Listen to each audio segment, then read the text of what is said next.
My name's Jo Stewart and I'm a Pilates teacher.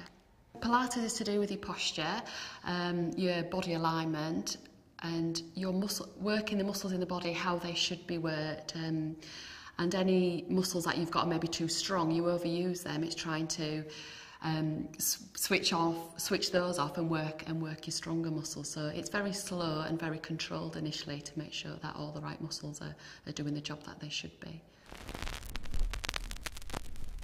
I wasn't very sporty at all. At school, I was in a couple of clubs like cross-country and netball, but I wasn't particularly sporty. And when I was at school and you had to choose what you wanted to do and your options, I didn't have a clue.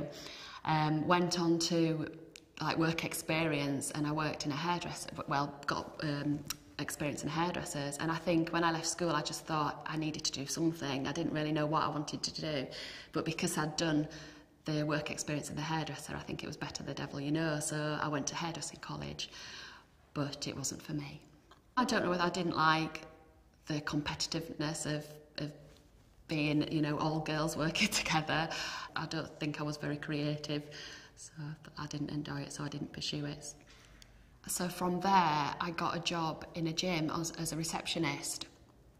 Don't know why, just a job came up and I went for the interview and I was surprised I actually got the job as a receptionist. Didn't have any background of reception work.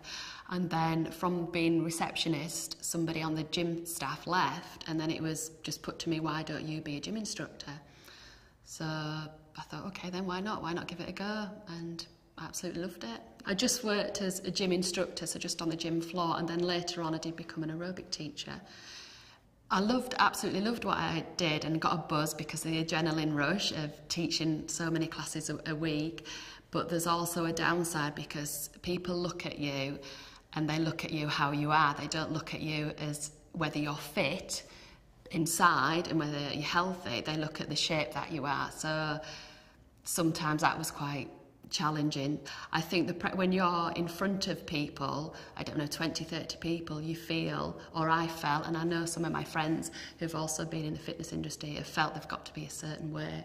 So that played a bit on my head and I got a little bit obsessive with exercising. But then I wanted to have a child. So I thought I can't do it, that I didn't have enough energy. And when I did actually become pregnant, I thought I can't do it anymore. So I looked, well, probably before that I looked at something different, and that's when Pilates actually came in.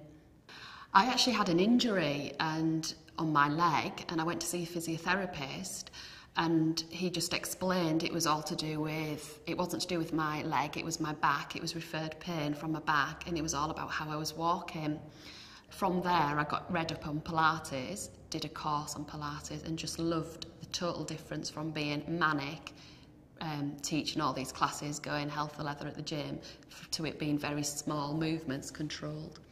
So I just went down into London and trained with the Pilates Institute initially in London, and had to have anatomy and physiology background, which I did by this time because I'd done my aerobic qualifications, which I hadn't had previously. So I did that and then became a Pilates teacher.